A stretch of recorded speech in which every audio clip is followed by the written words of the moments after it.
Hello guys, welcome back to The Artist Way, and we're at chapter 4.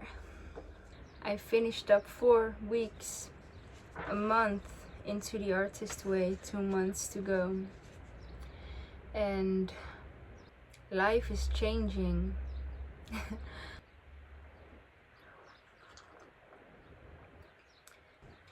I have been defining myself and what I like and what I want in my life for a while now, and the first 4 chapters of this book also tried pinpointing this.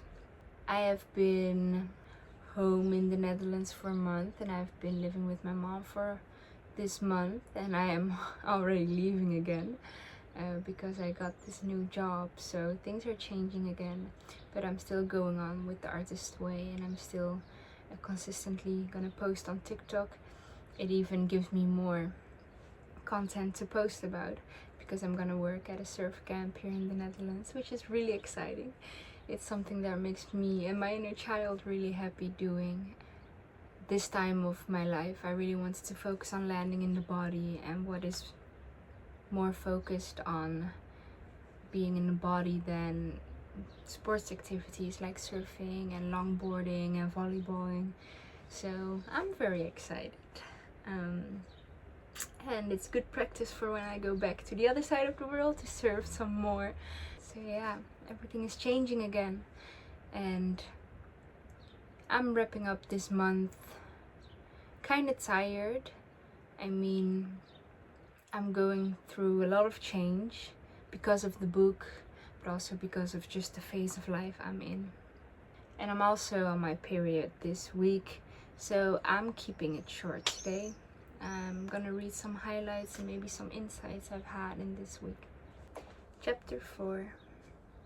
Recovering sense of integrity. This week may find you grappling with changing self-definition. The essays, tasks, and exercises are designed to catapult you into productive introspection and integration of new self-awareness. This may be both very difficult and extremely exciting for you. So within the first part of chapter 4 about the morning pages, she wrote, Chekhov advised, Anton Chekhov, if you want to work on your art, work on your life. That's another way of saying that in order to have self-expression, we must have a self to express. The morning pages is just a means to identify the self, and then we can go into the world from our own point of view and make decisions based on what we learned about ourselves that morning. As we clarify our perceptions, we lose our misconceptions. As we eliminate ambiguity, we lose illusion as well. We arrive at clarity, and clarity creates change. I have been breaking free from this feeling of ambiguity.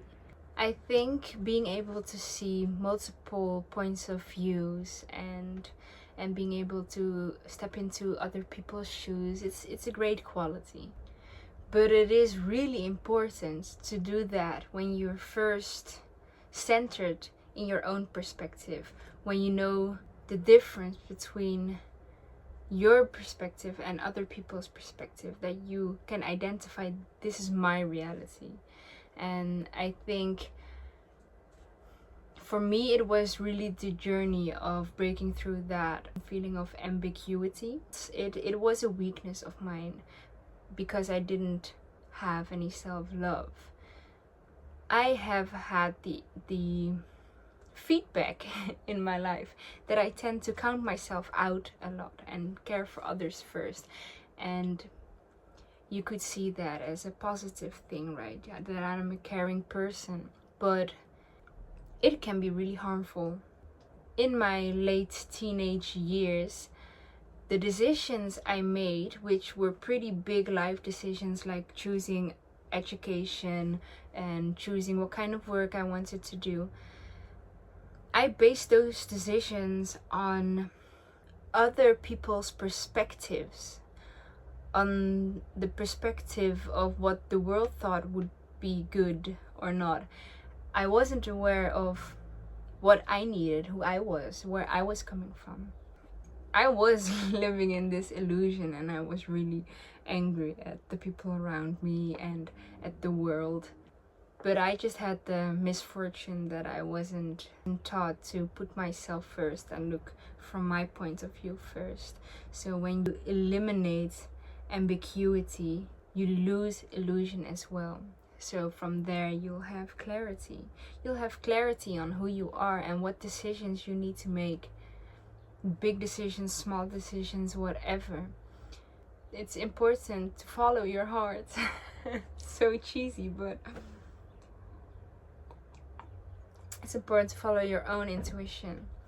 And when we lose this illusion of what we're supposed to do, things become clear.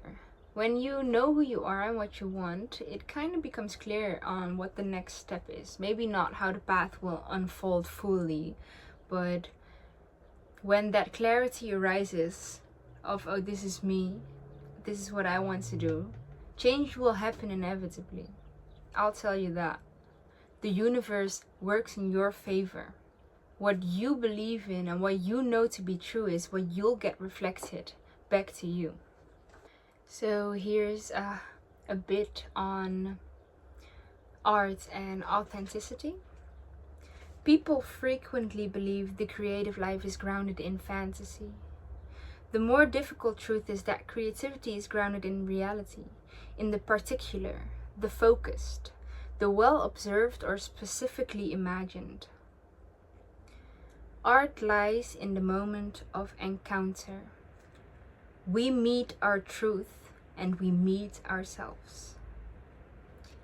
We meet ourselves and we meet our self-expression. We become original because we become something specific, an origin from which work flows. Authenticity is the highest vibration there is. Authenticity can only be if there's love. Love for self, right? Otherwise you couldn't be fully yourself. In music, in art, it's the people that are willing to put their heart on the table. Those people will be seen. It's not the copycats. It's not the people who hide behind masks that we look up to. If you struggle with creating, you most probably struggle with daring to be yourself. Just be yourself. Do it. Come on. A quote by Seneca, a Roman philosopher. It is not because things are difficult that we do not dare. It is because we do not dare that they are difficult. Anything is possible, right? Anything. And sometimes things need a bit more work. But I think anything is just mindset. We can do anything if we just put our minds to it. If you really want it, you could do anything. And the feeling of things being difficult or not is just an attachment you place on it. I always go into things with my chest up, saying, easy, I can do this. We can just choose to live in the illusion that we're good at things and that things are not that difficult, because then they will be less difficult. It is not rocket science.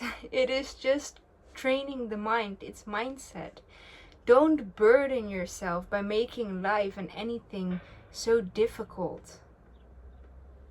We create our own realities, god damn it. How often do we need to say that? Sorry, maybe a bit mean. Well, I'm on my period.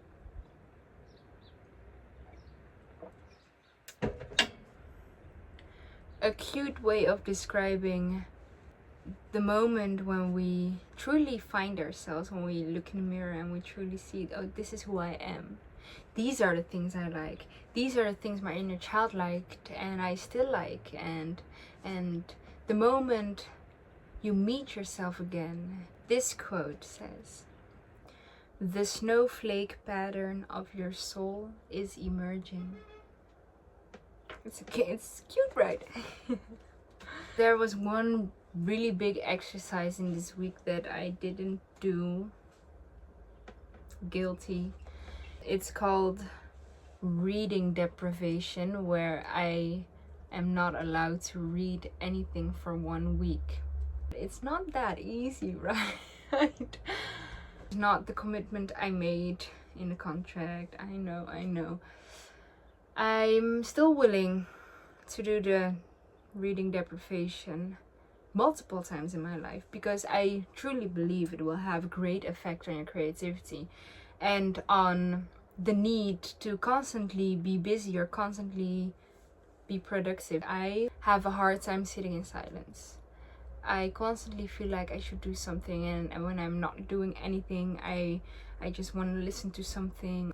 I am still a bit scared of being bored, but from this boredom, from stillness, that's where the biggest creative ideas come from, right? And it's not even that you have to sit in stillness for that to be the outcome. That again is like this paradox of I'm doing it for something. It's just the doing it that will be life-changing. It's the appreciating stillness and appreciating the quiet, just appreciating life for what it is. It's the gratitude we can feel in those moments. But it makes me feel uneasy still, and whenever we're addicted to something, so for me and for most people, to being busy all the time, when you're addicted to something, you need a cleanse, you need a detox, and that's what the reading deprivation is all about. So if there are any companies out there with like lodges in nature where this is the idea behind it, hit me up. I would love I would love to come hang out in your lodge or house or whatever it is, and I would love to for 1 week do nothing and create. If there are any other people who want to join me in doing nothing but create, hit me up. I'm looking for friends anyways. Bye.